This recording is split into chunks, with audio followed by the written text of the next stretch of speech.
Okay. Joke lang po yun. So, yun nga, hazard. Hazard. Ginagamit natin for emergencies. Ano po?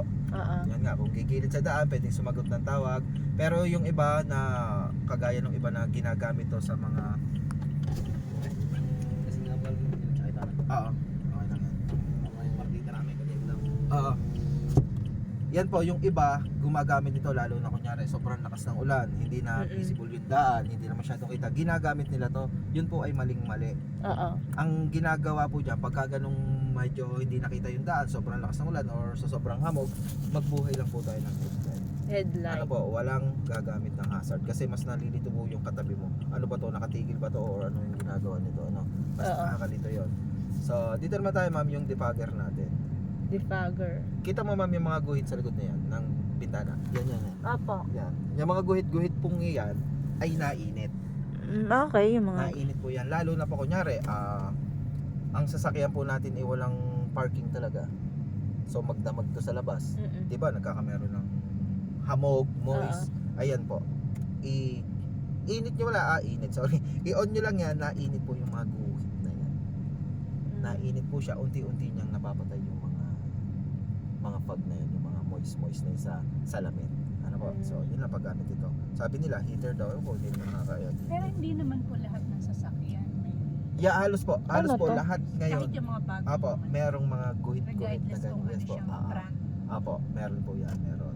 Yung mga dating wala, yung mga nagse-7-seater tulad ni Innova, parang 2012, 2014, mga ganun. Parang walang guhit-guhit yung kanilang ganun. Ano? Tapos Rian 22. Yung mga pataas na 20s, 18, ganyan, 17, halos lahat. Kahit naman po yung mga old model natin na high-end, kahit si Honda Civic, 1996 na Honda Civic, yan po talaga nung nilabas nila is merong ganun. Lahat po yung makakita nyo kahit mga luma, Corolla, may mga guhit-guhit po yun sa likod. Ano? So, okay na tayo dito. Ito naman po yung ating head unit. Yung ating head unit naman, halos lahat ngayon lumalabas na puro touchscreen na. Konti na lang yun sa manual namin, di bihit pa, pero ito touchscreen na po siya, ano. Yan, pwede mo kayo mag-sound, USB, Bluetooth, yun na po. Tapos ito naman sa paggamit ng ating wiper, tulad nito ma'am, medyo tadyang madumi na, hindi naman napupunasan na, ano. Kung ikaw ay tinatamad ng bumaba or nasa biyahe ka na may dumumi sa ano mo, pwede mo siyang hugasan, i-push mo lang papunta sa'yo. Ganon dito sa ibang sasakyan, hilahin nyo lang po yan, may lalabas na tubig yan. Okay. Ito, hila lang. Then tulak lang ng isa pataas, iwa-wipe na yan ng isa. Isa pang tulak, isang wipe. Pero kung talagang naulan na at gusto mo na ikaw ayaw mo tulak na tulak, gusto mo dire-diretso na siya nagwa-wipe, isang baba lang. Magwa-wipe na po yan ng kanya. No? Kung sobrang lakas talaga ng ulan, hindi mo na makita sa bagal ng wipe niya, ibaba mo pa ng isa. Bibilas po yan. Ano? So pagpapatay naman, balik nyo lang. Okay. Okay. Baba. So, Tapos taas pag gusto mo. kung nyari, gusto mo lang isa lang, isang ganun lang, isang taas lang. Okay. Ano ba? Tapos kung magwawash, tulak nila pa Ganun. Okay. Tapos dito naman ma'am, sa kabilang controller, nandito naman po yung ating signal. Signal. Okay, signal. Kung tayo ay pupunta sa kaliwa, kailangan mo siyang itulak pababa. Pakaliwa. So, opo ma'am, kakaliwa. Left. Left. So, papunta ka na ng left, pinihit mo na siya. Once na binalik mo yan ng papuntang right or kanan, mawawala yung signal mo. Okay. Matik siyang mawawala. So, kung pakanan naman, tulak mo lang pataas. Pataas. May signal naman yan, may indicator. So, pihit lang. Ganun din, pagbalik mo ng kaliwa, Automatic. mawawala po yung signal mo. Okay. Okay? So, Taas baba po yan, ano? Apo, ang pababa, kaliwa, kaliwa. pataas, Ay, kanan. Okay? Right. Ano? Right, pataas, and then left, pababa. Okay. Okay. Tapos sa ilaw tayo ma'am, ito rin, halos lahat ng sakyan, nandito rin naman yung mga controller ng ilaw natin. No? Isang pihit pataas, tatapat dyan, may lalabas na indicator doon, yun yung park light natin yung tinatawag. Yung apat na ilaw ng corner, apat na ilaw natin sa gilid. Yung parang mga buhay. red. Yes po, yung mga red na yan. Corner lights, kung tawagin, park light, buhay po yung apat na yun. No? Ginagamit natin yung kung padilim na or paliwanag yung daan na pwede ka namang magpatay na ng headlight mo. No? So, patay pa yung headlight niya. Yung pinaka-ilaw natin. So, bubuhayin mo yan, yung headlight natin, isa pang pihit. Isa bang pihit? Pataas. Pataas. Tatapat mo lang, ano. So, yan ma'am, buhay yung headlight natin yan. Naka low beam yan. So paano ko nasabing naka low beam yan? Hindi ko makita talaga Kaya kasi nga. araw. So paano? Pag naka high beam yan ma'am, itutulak mo lang yan pababa. May lalabas na okay. indicator na kulay blue. Okay. Ibig sabihin nun, naka high beam ka na. Naka brightness ka. Kumbaga maliwanag talaga yung ilaw mo, pwedeng makasulong ka ng kasulubong mo. Oo. So ginagamit mo yan kung talagang solo-solo mo yung daan, na sobrang dilim ng daan, pwede mo yan i-high beam. Then kung may kasulubong naman at nasusulo siya, pwede mo siya ibalik low beam. Low beam. Okay? yan High pala beam, yun. tulak, balik, low Low beam. Pagpapatay, ganun lang din. Ano, may arrow naman kumbaga. Yun, oh. Oo. Ano ba? Okay na yan. Yan naman kasi pag nagbuhay ka dito, kita nyo to. Pag binuhay natin yung sa park light, nalabo to. Nabubuhay yung mga ilaw na to.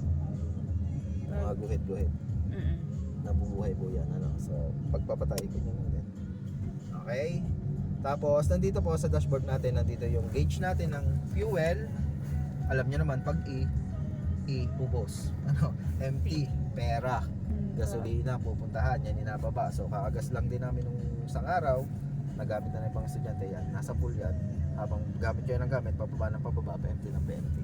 Empty na Yan, pag yan, pag nag-empty po yan, yun yung parang gasolinang yon na logo. Oo. Nailaw po yan. Mm-mm. Ano po? So nailaw yun yung logo yun ng gasolina, nailaw.